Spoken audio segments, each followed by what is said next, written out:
So, in one of my previous videos, someone said that I should make a video about black people, which is pretty crazy and all, but today we're actually going to talk about why this video game console launch has been so fucking boring. We're going to explore why this video game console launch has been so disappointing and so boring. Now let's start off with the PS5 and Xbox Series X, right? Because those are the two new consoles that came out just a couple of years ago. Actually, it wasn't just a couple of years ago. It's crazy to think about that it's actually been 5 years since these consoles have launched. That is actually crazy to think about. So, when these consoles launched, both of these consoles launched, they released back in like 2020, around the end of 2020. And I remember that when these consoles launched, you could not get them practically anywhere. These consoles were basically impossible to get. I remember getting my console, I got a PS5 like about a month and a half after it came out, and it was still ridiculously crazy to get it.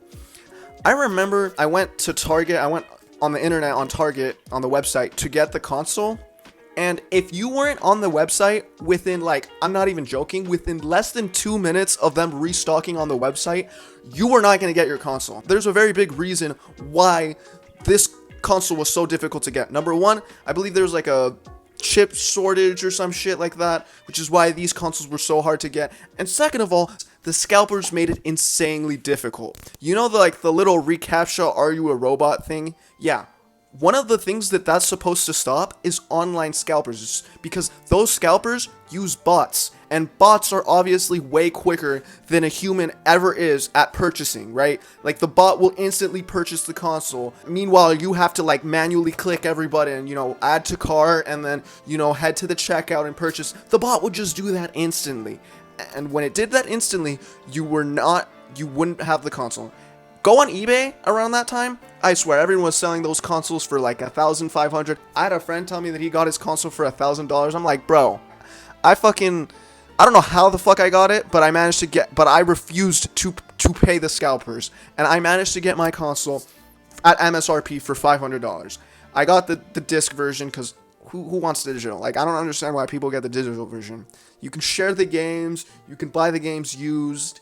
I mean, there's just so many advantages with buying digital. I like digital. You actually own the product, in theory, right? Because PS5 could literally have a software update literally tomorrow and make it so that you can't play your games on your console anymore. So even owning the game you aren't really owning it, even if you own a physical copy of it. But anyway, enough about that. Let's talk about the exclusives, because that's the real reason why you're getting a console over a PC.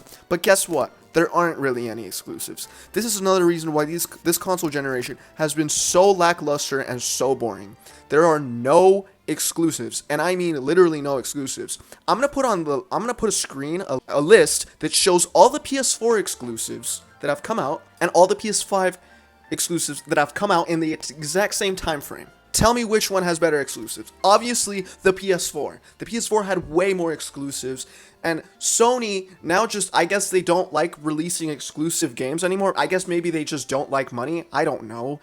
But now they just don't release any exclusives. That's the reason why I got a PS5 instead of the Xbox Series X, because I'm like, well, last generation they released so many good exclusives. I'm sure they're gonna release so many good exclusives this generation. No, they didn't release shit. I might as well should have just gotten a PC from the start, because every single game that they're releasing now on the PS5 on day one, they're now releasing it on PC. So there's literally no point in getting these consoles. Sony and Xbox wanted you to get these consoles so that you could buy their exclusive games. That way they could make even more money. But I guess that's just no longer the case. We can't talk about video games without talking about how poorly optimized video games are this console generation, or this generation for that matter. On console, a lot of these games, they run okay, right? You got the first game that comes to my mind that's insanely graphically intensive and still manages to run pretty decent is Cyberpunk 2077. That game runs very decent on the PS5. You can have performance mode and it'll run at 144p, 60 frames. That's fine, right? For a game that's that graphically intensive, that's actually not bad. Or you can have it run at 4K 30 FPS if you prefer that visual fidelity, right? But a lot of these games, these newer games that are coming out, they just don't run at all. Because guess what? Game optimization doesn't matter anymore. Who cares about having your game run amazingly? You can just turn on DLSS and then your game maybe might run or some shit. I don't know. Just turn on like DLSS version, I don't know, 69 or some shit. I don't know what version of DLSS we're on, but it doesn't matter. If you just have DLSS on, your game's gonna run just fine, except for the, the occasional flickering, artifacts, weird bugs and glitches that you might get with DLSS. Because let's be honest, DLSS is not perfect. It is AI slop, right? You are adding AI frames to your image, so it's not going to look perfect. But video game makers, they don't care. They just care about making money and pushing their game and just having their game released, right? And then you got ray tracing.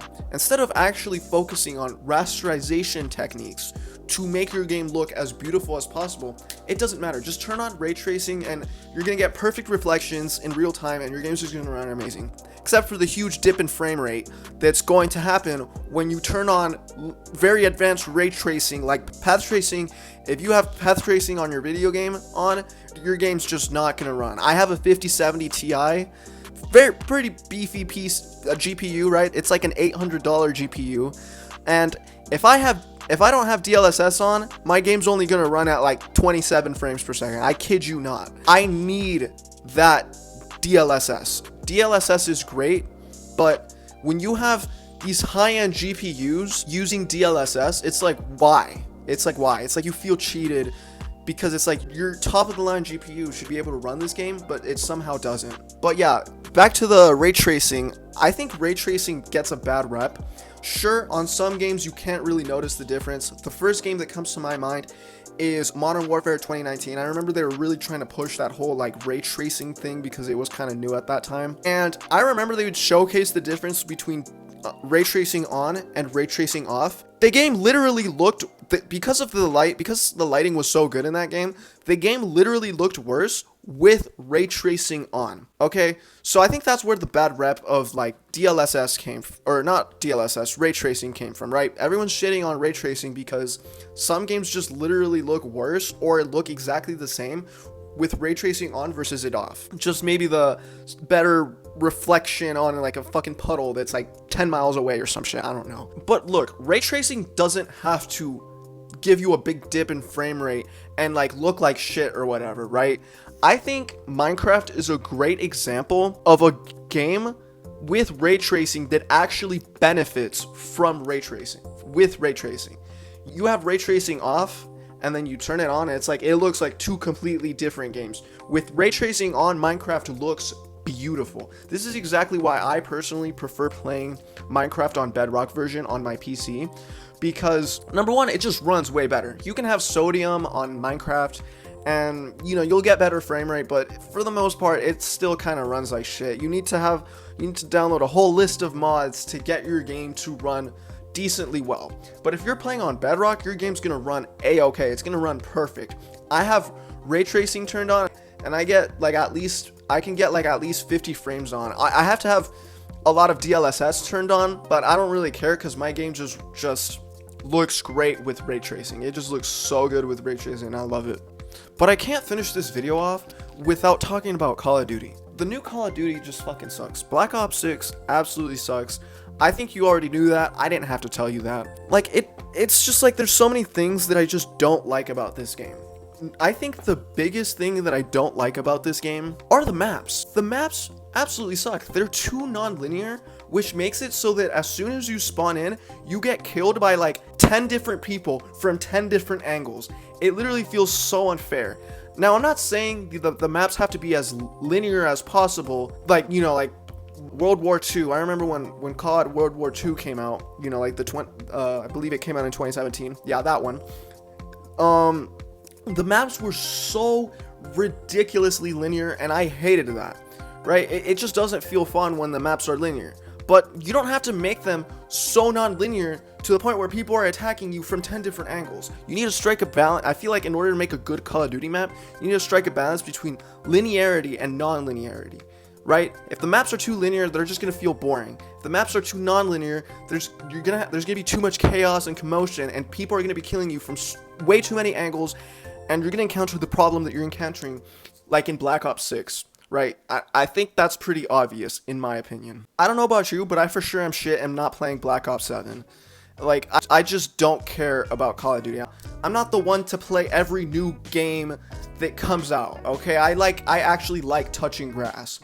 And I like smoking it. I feel like if Activision made a new Call of Duty game every like 2 to 3 years instead of every single year like they always do, number one, people wouldn't get as fatigued as easily, right? And second of all, they could actually spend more time creating a game that actually performs and lives up to the hype, okay? Because I see the trailers, bro. They always hype up these games like it's gonna be like the craziest next best thing, and then the game rolls around and it's the exact same shit. I hate it. I genuinely hate it. And another thing I hate about the new Call of Duty, Black Ops 6, is like the game is so grindy. You have to grind so much for all like the different attachments for the guns. I like hate it. I don't want to have to play this game for 1 trillion hours just to be able to unlock everything the game has to offer. I absolutely hate that. I hate that. Recently I've been playing a lot of Rainbow Six and Black Ops 2 Plutonium. Black Ops 2 Plutonium is great because it's the classic Call of Duty with private servers, right? So there's no hackers or bots or anything like that. It's just actual people that you're playing the game with, which is fun, right? And the old Call of Duties are better anyways. If you want a new modern Call of Duty experience, just play Modern Warfare 2019. That by far, in my opinion, to this day is probably the best modern Call of Duty game of all time. And even that game is a little old, right? It's from 2019. It's 6 years old. I can't believe I'm saying that. It literally feels like that game came out literally yesterday. But yeah, that wraps up the video. Be sure to like, subscribe, and share the video, guys. Try to share the video if possible. It really helps this channel out. Just liking the video just really helps. So, just helps boost the algorithm. Let me know what topic you want me to talk about next. And yeah.